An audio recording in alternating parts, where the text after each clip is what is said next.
ಹೇಳ್ತಾ ಇದ್ರು ಗಳಿಸಿರೋದೇ 99 ಸೀಟು ಮೈತ್ರಿ ಎಲ್ಲ ಸೇರಿದ್ರು ಕೂಡ ಸಿಂಪಲ್ ಮೆಜಾರಿಟಿ ಇಲ್ಲ. ಇಂಡಿಯಾ ಮೈತ್ರಿಕೂಟ ಏನಿದೆ, ನಾವೇನ್ ಸರ್ಕಾರ ರಚನೆ ಮಾಡ್ತೀವಿ ಅಂತ ಹೇಳ್ತಿಲ್ಲ. ಪ್ರತಿಪಕ್ಷವಾಗಿ ನಮ್ಮ ಒಗ್ಗಟ್ಟು ಮತ್ತೆ ಜನತಂತ್ರದ ಒಂದು ಗೆಲುವಿಗೆ ಇವತ್ತು ಇಂಡಿಯಾ ಮೈತ್ರಿಕೂಟದ ಎಲ್ಲ ಸಹಭಾಗಿ ಪಕ್ಷಗಳು ಒಂದು ಒಟ್ಟಿಗೆ ಸೇರಿದೀವಿ. ಅದನ್ನ ಪ್ರಜಾತಂತ್ರದ ಧ್ವನಿ ಉಳಿಸ್ಬೇಕು ಅನ್ನೋದು ನಮ್ಮ ಮುಖ್ಯ ಆಶಯ. ಅದನ್ನು ಹೊರತುಪಡಿಸಿದ್ರೆ ನಾವು ಅಧಿಕಾರಕ್ಕೆ ಬರಬೇಕು ಅನ್ನೋದು ನಮ್ಮ ಪ್ರೈಮರಿ ಇದಾಗಿರ್ಲಿಲ್ಲ. ಇವತ್ತು ಮಧು ಅವ್ರು ಒಪ್ಕೊಂಡ್ರು ಆಂಟಿ ಇನ್ಕಂಬೆನ್ಸಿ ಇತ್ತು ಅಂತ. ಇಷ್ಟು ದಿನ ಅವ್ರು ಹೇಳ್ತಾನೆ ಇರಲಿಲ್ಲ. ಅಬ್ಕಿ ಬಾರ್ 400 ಪಾರ್ ಅಂತ ಇದ್ರು. 240ಕ್ಕೆ ಬಂದು ನಿಂತಿದ್ದಾರೆ. 240ಕ್ಕೆ ಬಂದು ನಿಂತಿದ್ದಾರೆ ಅಂದ್ರೆ ಗೊತ್ತಾಗಿದೆಯಲ್ಲ ಅವ್ರಿಗೆ. ಅವರ ಬೇಡ, ನಾವು ಯಾವತ್ತು ಸರ್ವಾಧಿಕಾರ ಅಥವಾ ದರ್ಪ ಅಥವಾ ಅಹಂಕಾರ ಪ್ರದರ್ಶನ ಮಾಡಿಲ್ಲ. ನೀವು 40 ಸೀಟ್ ಇದ್ದೀರಾ, ಅಷ್ಟು ದೊಡ್ಡ ಪಕ್ಷ, ಹಳೆ ಪಕ್ಷ ಅಂತಿದ್ದವರು ಇವತ್ತು ನೆಹರುಗೆ ಉದಾಹರಣೆ ತಗೊಳಕ್ ಬರ್ತಾ ಇದಾರೆ, ಇಂದಿರಾ ಗಾಂಧಿ ಅವ್ರ ಉದಾಹರಣೆ ತಗೊಳಕ್ ಬರ್ತಾ ಇದಾರೆ. ಇಷ್ಟು ದಿನ ನೆಹರು ಅವ್ರನ್ನ ಅವಹೇಳನ ಮಾಡ್ತಾ ಇದ್ರು, ಇಂದಿರಾ ಗಾಂಧಿ ಅವ್ರನ್ನ ಅವಹೇಳನ ಮಾಡ್ತಿದ್ರು. ಇವತ್ತು ಅವರೆಲ್ಲ ನೆನಪಾಗ್ಬಿಟ್ಟಿದ್ದಾರೆ. ನೀವು 3ನೇ ಬಾರಿ ಸರ್ಕಾರ ರಚನೆ ಮಾಡ್ತಿರೋ 5ನೇ ಬಾರಿ ಸರ್ಕಾರ ರಚನೆ ಮಾಡ್ತಿರೋ ಅನ್ನೋದೆಲ್ಲ ಮುಖ್ಯ. ಸರ್ಕಾರ ರಚನೆ ಮಾಡಿದಾಗ ನೀವೇನ್ ಮಾಡಿದ್ರಿ ಅಂತ ಖುದ್ದಾಗಿ ನರೇಂದ್ರ ಮೋದಿ ಅವರೇ ಹಿನ್ನಡೆ ಅನುಭವಿಸಕ್ಕೆ ಆರಂಭ ಆಗಿತ್ತು. ಸೊ ಅದು ಜನ ಉತ್ತರ ಕೊಟ್ಟಿದ್ದಾರೆ, ನಿಮ್ಮ ಸರ್ಕಾರ ಸರಿ ಇಲ್ಲ ಅಂತ.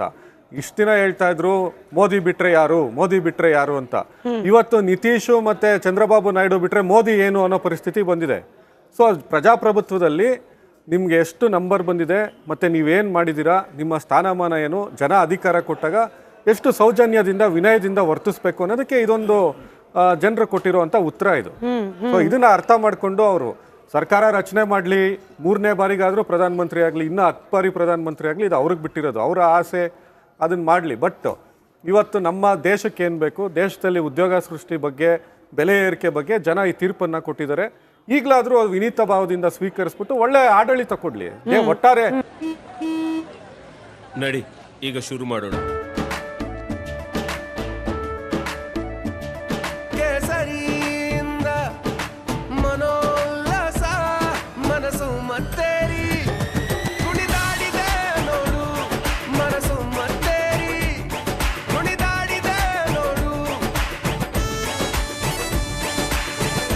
ಕ್ಷಣ ಕ್ಷಣವೂ ಆಚರಿಸಿ ಕೇಸರಿ ಹಬ್ಬ. ವಿಮಲ್ ಬಾಯಲ್ಲಿ ಹೇಳಿ ಕೇಸರಿ. ಅವ್ರು ಬಂದಿರೋದು ದೇಶಕ್ಕೆ ಅನುಕೂಲ ಮಾಡ್ತೀವಿ ಅಂತ ನಾವು ಪಾರ್ಟ್ನರ್ಗಳಿಗೆ ಡಿಮ್ಯಾಂಡ್ ಸಿಕ್ಕಾಪಟ್ಟೆ ಜಾಸ್ತಿ ಆಗಿದೆಯಂತೆ. ಅದರಲ್ಲೂ ಅವ್ರ ಡಿಮ್ಯಾಂಡ್ ಲಿಸ್ಟ್ಗಳು ಕೂಡ ಸಿಕ್ಕಾಪಟ್ಟೆ ಜಾಸ್ತಿ ಇದೆಯಂತೆ. ಕುಮಾರಸ್ವಾಮಿ ಅವರು ಹೋಗ್ಬೇಕಾದ್ರೆ ಪಟ್ಟಿ ಇಟ್ಕೊಂಡು ಹೋಗಿದ್ದಾರೆ ಅನ್ನೋ ಸುದ್ದಿಯಪ್ಪ, ಗೊತ್ತಿಲ್ಲ. ಒಂದು ಹೆಲ್ತ್ ಮಿನಿಸ್ಟ್ರಿ ಬಿಜೆಪಿಯ ಭಾಗವಾಗಿ ಗೆದ್ದಿದ್ರು ಕೂಡ ಡಾಕ್ಟರ್ ಮಂಜುನಾಥ್ ಅವರು. ಮತ್ತೊಂದು ಕಡೆ ಕೃಷಿ, ನಾನು ಬಂದೆ ಸರ್, ನಾನು ಸ್ವಲ್ಪ ತಿಳ್ಕೊಂಡು ಬಂದಿದ್ದೀನಿ. ಕೃಷಿ ಸಚಿವರಾಗಬೇಕು ಕುಮಾರಸ್ವಾಮಿ ಅನ್ನೋ ಡಿಮ್ಯಾಂಡ್ ಇದೆಯಂತೆ. ಬಟ್ ಬೇರೆಯವರ ಡಿಮ್ಯಾಂಡ್ಗಳಿಗೆ ನಾವು ತುಲನೆ ಮಾಡಿ ನೋಡಿದ್ರೆ ಪಾಸಿಬಿಲಿಟೀಸ್ ಕಮ್ಮಿನಾ? ಕುಮಾರಸ್ವಾಮಿ ಅವರ ಡಿಮ್ಯಾಂಡ್ ಕಡೆ ತಿರುಗಿ ನೋಡೋ ಚಾನ್ಸಸ್? ಮೊದಲಿಗೆ ಒಂದು NDA ಭಾಗವಾಗಿ ನಾವೇನು ಜಾತ್ಯತೀತ ಜನತಾದಳದವರು BJP ಜೊತೆ ಚುನಾವಣಾ ಪೂರ್ವ ಮೈತ್ರಿ, ಇದು ಒಂದು ಸಕ್ಸಸ್ ಕಂಡಿದೆ ನಮ್ಮ ಕರ್ನಾಟಕದಲ್ಲಿ. ಅದರಲ್ಲೂ ಹಳೆ ಮೈಸೂರು ಭಾಗದಲ್ಲಿ ನಾವು 2 ಕ್ಷೇತ್ರ ಗೆದ್ದಿದ್ದೀವಿ ಅನ್ನೋದ್ರ ಜೊತೆಗೆ ಬೆಂಗಳೂರು ಗ್ರಾಮಾಂತರ ಇರ್ಬೋದು, ಕೋಲಾರ ಇರ್ಬೋದು, ಚಿಕ್ಕಬಳ್ಳಾಪುರ ಇರ್ಬೋದು, ಮತ್ತು ಚಿತ್ರದುರ್ಗ, ತುಮಕೂರು, ಈ ಕಡೆ ಮೈಸೂರು, ಈ ಜಿಲ್ಲೆಗಳಲ್ಲೂ ನಮ್ಮ ಒಂದು ಆ ಜುಗಲ್ಬಂದಿ ವರ್ಕೌಟ್ ಆಗಿದೆ. ಈಗ ಕಾರ್ಯಕರ್ತರು, 2 ಪಕ್ಷದ ಕಾರ್ಯಕರ್ತರು ತುಂಬ ಅನ್ಯೋನ್ಯವಾಗಿ ಒಂದು ಚುನಾವಣೆನ ನಡೆಸ್ಕೊಟ್ಟಿದ್ದಾರೆ. ಯಾವುದೇ ರೀತಿ ಹಿಂಸಾತ್ಮಕವಾಗಿ ನಡೆದಿಲ್ಲ. ಅದು ಒಂದು ಶುಭ ಸೂಚನೆ. ಇದೇ ರೀತಿ ಕಲ್ಯಾಣ ಕರ್ನಾಟಕ ಇರ್ಬೋದು, ಉತ್ತರ ಕರ್ನಾಟಕದ ಎಲ್ಲ ಜಿಲ್ಲೆಗಳಿಗೂ ಮುಂಬರುವ ದಿನಗಳಲ್ಲಿ ಈ ಒಂದು ಮೈತ್ರಿ ಒಂದು ಅನ್ಯೋನ್ಯವಾಗಿ ನಡೆಯುತ್ತೆ ಅಂತ ಹೇಳ್ತಾ, ಕುಮಾರಣ್ಣ ಅವರು ಯಾವ ಒಂದು ವೇದಿಕೆನಲ್ಲೂ ನಾನು ಕೇಂದ್ರದಲ್ಲಿ ಮಂತ್ರಿ ಆಗ್ತೀನಿ, ನನಗೆ ಮತ ಕೊಡಿ ಅಂತ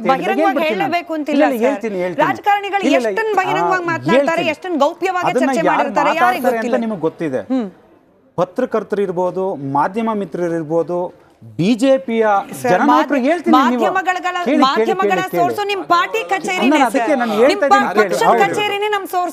ಬಿಜೆಪಿಯ ಒಂದು ಏನು ಜನಪ್ರತಿನಿಧಿಗಳಿದ್ದಾರೆ ಸಭೆಗಳಲ್ಲೇ ಬಹಿರಂಗವಾಗಿ ಹೇಳಿದ್ದಾರೆ, ಕುಮಾರಣ್ಣ ಅವ್ರನ್ನ ನೀವು ಗೆಲ್ಲಿಸಿ ಕಳಿಸಿದ್ರೆ ಈ ಬಾರಿ ಕೇಂದ್ರದಲ್ಲಿ ಮಂತ್ರಿ ಆಗ್ತಾರೆ ಅಂತ. ಹಾಗೆ ಪೂಜ್ಯ ದೇವೇಗೌಡರನ್ನು ತುಮಕೂರ್ಗೆ ಹೋದಾಗ ಹೇಳಿದ್ದಾರೆ, ಸೋಮಣ್ಣ ಅವ್ರಿಗೆ ಮತ ಕೊಟ್ಟರೆ ನನಗೆ ಮತ ಆಗ್ತಂಗೆ, ದಯವಿಟ್ಟು ಗೆಲ್ಲಿಸಿ ಅಂತ. ಹಾಗೆ ಒಂದು ಮೈತ್ರಿ ಒಂದು ಚುನಾವಣೆ ಸಂದರ್ಭದಲ್ಲಿ ಹೋಗಿದೆ.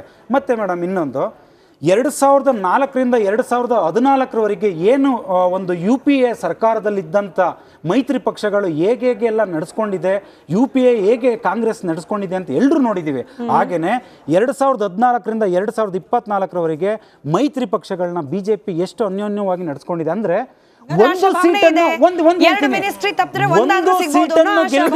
ಮೈತ್ರಿ ಪಕ್ಷಕ್ಕೂ ಸಚಿವ ಸ್ಥಾನ ಕೊಟ್ಟಿದೆ.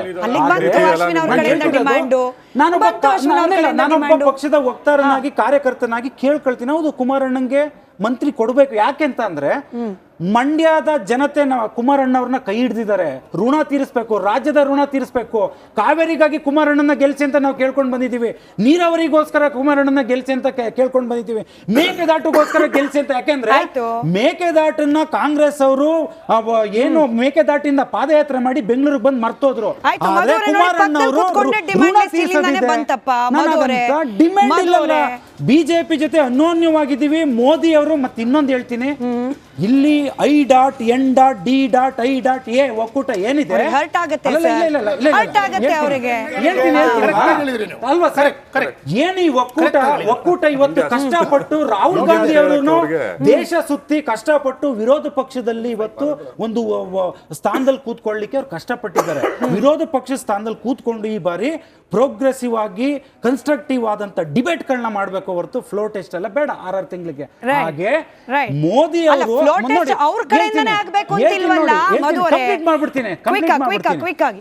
ಬಹುಶಃ ರಾಜೀವ್ ಗಾಂಧಿಯ ನಂತರ ಪೂರ್ಣ ಪ್ರಮಾಣದ ಒಂದು ಬಹುಮತ ಬರ್ತಿದ್ದು ಏಕೈಕ ಪಕ್ಷ ಅಂದ್ರೆ BJP ಪಕ್ಷ. 2014ರಲ್ಲೂ ಬಂದಿದೆ, 19ರಲ್ಲೂ ಬಂದಿದೆ. ಈ ಬಾರಿನೂ ನೀವು ಅಬ್ಸರ್ವ್ ಮಾಡಬೇಕು, 2040 ಬಂದಿದೆ ಅಂತ ನಾವು ಹೇಳ್ತಿರೋದಲ್ಲ, 240 ಬಂದಿದೆ ಅಂತ ನಾವು ಹೇಳ್ತಿರೋದಲ್ಲ. ಏನಕ್ಕೆ ಅಂತ ಅಂದ್ರೆ I.N.D.I.A ಒಕ್ಕೂಟ ಏನಿದೆ ಅವ್ರು ಎಲ್ಲಾ ಸೇರಿ 230 ಬಂದಿದೆ. ಆದ್ರಿಂದ ಮೋದಿ ಅವರ ವರ್ಚಸ್ಸು ಎಲ್ಲೂ ಕಡಿಮೆ ಆಗಿಲ್ಲ. ನಿಮ್ ಡಿಮ್ಯಾಂಡ್ ಕೂಡ ನಮ್ಮ ಮೂಲಕ ತಲುಪಿತು, ಯಾರಿಗೆ ತಲುಪಬೇಕು ಅವ್ರಿಗೆ ಅಂತ ನಾವು ಆಶಿಸೋಣ. ಮಧುವರೇ, ಮೋದಿ ಅವ್ರು ಏನ್ ಹೇಳಿದ್ರು ಚುನಾವಣಾ ಪ್ರಚಾರದಲ್ಲಿ I.N.I. ಆ ಕೂಟಕ್ಕೆ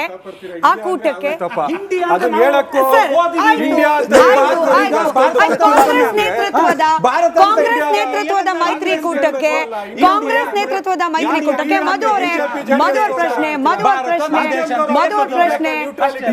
ಪ್ರಶ್ನೆ ನನ್ನ ದೇಶದ ಹೆಸರು ಹೇಳಕ್ಕೆ ನನ್ಗೇನು ಇಲ್ಲ. I'm addressing alliance. ನನ್ನ ದೇಶದ ಹೆಸರು ನಾನು ಬಹಳ ಸ್ವಾಭಿಮಾನದಿಂದ ಹೇಳ್ತೀನಿ. ವಿಷಯ ಕಾಲಹರಣ ಬೇಡ. ಚರ್ಚೆ ವಿಷಯಕ್ಕೆ ಸೀಮಿತವಾಗಿರಲಿ.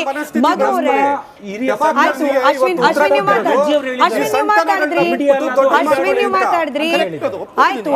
ಮಧು ಅವರೇ, ಮೋದಿ ಅವ್ರು ಏನು ಹೇಳಿದ್ರು, ಇನ್ ಕೇಸ್ ಏನಾದ್ರೂ ಕಾಂಗ್ರೆಸ್ ನೇತೃತ್ವದಲ್ಲಿ ಸರ್ಕಾರ ರಚನೆ ಆಗ್ಬಿಟ್ರೆ 5 ವರ್ಷದಲ್ಲಿ 5 PM ಅಂತ. ಇವಾಗ ನಾನು ಕಾರ್ಯಕ್ರಮದ ಪ್ರಾರಂಭದಲ್ಲೇ ಹೇಳಿದೆ, ಮೋದಿ ಅವರು ಫೇಸು ಬಟ್ ವಾಯ್ಸು ನಿತಿನ್ ಹಾಗೆ ನಾಯ್ಡು ಅವರದ್ದು ಅಂತ ಹೇಳಿ. ನಿಮ್ದೇನಾಗುತ್ತೆ 5 ವರ್ಷ ಸುಭದ್ರವಾಗಿರುತ್ತೆ ಅಂತ ಹೇಳಿ ಹೇಗೆ ವಿಶ್ವಾಸ ಇಡೋದು? ನನಗೆ ಕಾಂಗ್ರೆಸ್ನವರು PM ಆಗ್ತಾರೆ ಅನ್ನೋದಕ್ಕೆ ಅದು ಕನಸು ಅಲ್ಲ. ಅದು ಅಲ್ಲಲ್ಲ, ನಾನು ಹೇಳ್ತಿರೋದು ಕಾಂಗ್ರೆಸ್ನವ್ರು ಬಿಟ್ಬಿಡಿ, ಹೇಳಲೇಬೇಕು. ನನಗೆ ಹ್ಯಾಪಿ ದಟ್ ನಮ್ಮ ಸೂರ್ಯ ಮುಕುಂದರಾಜ್ ಅವ್ರು ಹೇಳ್ತಾ ಇರೋದು ನಾವು ಅಪೋಸಿಷನ್ ಪಾರ್ಟಿಲಿ ಕೂತ್ಕೋತೀವಿ ಅಂತ. ಆಕ್ಚುಲಿ ಜನ ನಿಮಗೆ ಕೊಟ್ಟಿರೋದು ಓಟು ಅಪೋಸಿಷನ್ ಅಲ್ಲಿ ಕೂತ್ಕೊಳ್ಳಿ ಅಂತಾನೆ. ಯಾಕೆಂದ್ರೆ ಎರಡು ಅವಧಿಲಿ ನಿಮ್ಗೆ 52, 44 ಬಂದಿತ್ತು. ನಿಮಗೆ ಯೋಗ್ಯತೆ ಇರಲಿಲ್ಲ ಒಂದು LOP ಪೊಸಿಷನ್. ಯೋಗ್ಯತೆ ಅನ್ನೋ ಪದ ಬಳಸ್ಬೇಡಿ. ಯೋಗ್ಯ ನೀವು ಅಯೋಗ್ಯರು ಹಾಗಾದ್ರೆ ಅಲ್ಲಲ್ಲ. ನಾನು ಅದ್ರ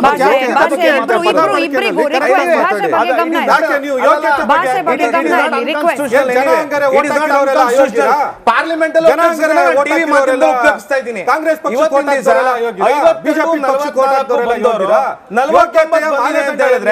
ನೀವು ಖುಷಿ ಪಡಬೇಕು, ನೀವು ಅಪೋಸಿಷನ್ ಕೂತ್ಕೊಳ್ಳಕ್ಕೆ ಯೋಗ್ಯರು.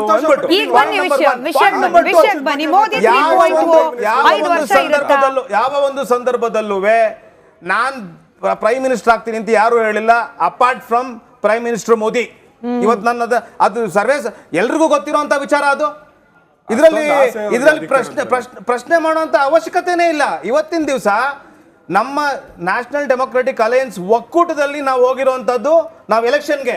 ನಾವು ಪ್ರಶ್ನೆ ಇರೋದು ಮಧು ಅವರೇ, ಪ್ರೈಮ್ ಮಿನಿಸ್ಟರ್ ಮೋದಿ ಅವರು ಆಗ್ತಾರೆ ಅನ್ನೋದ್ರ ಬಗ್ಗೆ ಅಲ್ಲ, ಪ್ರಶ್ನೆ ಇರೋದು 2 ಅವಧಿಯಲ್ಲಿ ಇದ್ದಷ್ಟೇ ನೀವ್ ಹೇಳ್ತಾ ಇದ್ದ ಹಾಗೆ ಪವರ್ಫುಲ್ ಆದ ಪ್ರೈಮ್ ಮಿನಿಸ್ಟರ್ ಆಗಿರ್ತಾರ, ಜುಟ್ಟು ಜನಿವಾರ ಮೈತ್ರಿ ಪಕ್ಷಗಳ ಕೈಲಿ ಇರುತ್ತಪ್ಪ. ಸ್ಪೀಕರ್ ಹುದ್ದೆಗೆ ಡಿಮ್ಯಾಂಡ್ ಮಾಡ್ತಿದ್ದಾರೆ ನಾಯ್ಡು ಅವರು. ಮೇಡಮ್, ಸ್ಪೀಕರ್ ಹುದ್ದೆಗೆ you know what does it mean? Let me again reiterate. 2014 2019 ಅವಾಗ್ಲೂ ನಮ್ದು ಒಕ್ಕೂಟದರೆ ನಮ್ ಸರ್ಕಾರ ಮಾಡಿದ್ದು. ಬಟ್ ಪೂರ್ಣ ಬಹುಮತ ಇದೆ ಅನ್ನೋ ಧೈರ್ಯ ಇತ್ತು ಮಧು ಅವರೇ ನಮ್ಗೆ. ಪೂರ್ಣ ಬಹುಮತ ಇದೆ ಅನ್ನೋ ಧೈರ್ಯ ಆಯ್ತು. ನಮ್ಮ ಯಾರು ಒಕ್ಕೂಟದಲ್ಲಿದ್ದಾರೆ, ನಮ್ಮ ಯಾರು ಮೈತ್ರಿಕೂಟ ಇದೆ, ಅವ್ರನ್ನ ಕೇಳೆಲ್ಲ ಕೆಲಸ ಮಾಡ್ತಾ ಇದ್ದಿದ್ದು. ಯಾವ 2014ರಲ್ಲಿ 2019ರಲ್ಲಿ ನಾವೇನು ಏಕಾಏಕಿ ನಮ್ಗೆ ನಮ್ಮ ಭಾರತೀಯ ಜನತಾ ಪಾರ್ಟಿಗೆ 283 ಬಂದ್ಬಿಟ್ಟಿದೆ ಅಥವಾ 303 ಬಂದಿದೆ ಅಂತ ನಾವ್ ಏಕಾಏಕಿ ನಾವೇನ್ ಮಾಡಿಲ್ಲ. NDA ಮಿತ್ರಕೂಟಗಳು ಯಾರಿದ್ದಾರೆ ಅವ್ರನ್ನು ಒಗ್ಗೂಡಿಸ್ಕೊಂಡೆ ನಾವು ಡಿಸಿಷನ್ ತಗೊಂಡೇನೆ ಎಲ್ಲ ಡಿಸಿಷನ್ ತಗೊಂಡಿರೋದು. ಒಂದು ಡಿಸಿಷನ್ ಹೇಳಿ ನಾವು ಅವ್ರು ಬಿಟ್ಬಿಟ್ಟು ಮಾಡಿದೀವಿ ಅನ್ಬಿಟ್ಟು. ನಾವು 2014 ಆಗಿರ್ಬೋದು, ನಾವು 96 ಆಗಿರ್ಬೋದು, 98 ಆಗಿರ್ಬೋದು, 99 ಆಗಿರ್ಬೋದು, ಎಲ್ಲ ಟೈಮಲ್ಲೂ ಯಾರು ನಮ್ಮ ಮಿತ್ರ ಪಕ್ಷಗಳಿದ್ದಾರೆ ಅವ್ರನ್ನ ಕಾನ್ಫಿಡೆನ್ಸ್ ತಗೊಂಡೆ ನಾವು ಕಾನ್ಫಿಡೆನ್ಸ್ ತಗೊಂಡ್ರೆ ಗೊತ್ತಾ ಮಧು ಅವರೇ, ನಾವು ಕೊಡ್ತೀವಿ, ನೀವು ಆ ಖಾತೆ ನಿಭಾಯಿಸಿ. ಇವಾಗ ಹೆಂಗಿದೆ ಗೊತ್ತಾ, ನಾವ್ ಇದನ್ನ ಮಾಡಬೇಕು ಅಂತಂದ್ರೆ ನೀವು ಈ ಖಾತೆ ಕೊಡಿ, ಡಿಮ್ಯಾಂಡ್ ಇದೆ, ನಿಮ್ಗೂ ಗೊತ್ತಿದೆ. ಈಗ ವಿಚಾರ ಏನಂತಂದ್ರೆ 10 ವರ್ಷಗಳ ಭ್ರಷ್ಟಾಚಾರ ರಹಿತ, ಕಳಂಕ ರಹಿತ ಆಡಳಿತವನ್ನ ನಡೆಸಿದ್ದೀವಿ ಅಂತ ಹೇಳ್ಕೊಳ್ತಾ ಇರುವ ಮೋದಿ ಅವರಿಗೆ ಈ ಮೈತ್ರಿಕೂಟದಲ್ಲೂ ಕೂಡ ಅಂಥದ್ದೇ ಆಡಳಿತ ನಡೆಸಲಿಕ್ಕೆ ಸಾಧ್ಯ ಆಗತ್ತಾ? ಬೇಕು ಉತ್ತರ ಇದಕ್ಕೆ.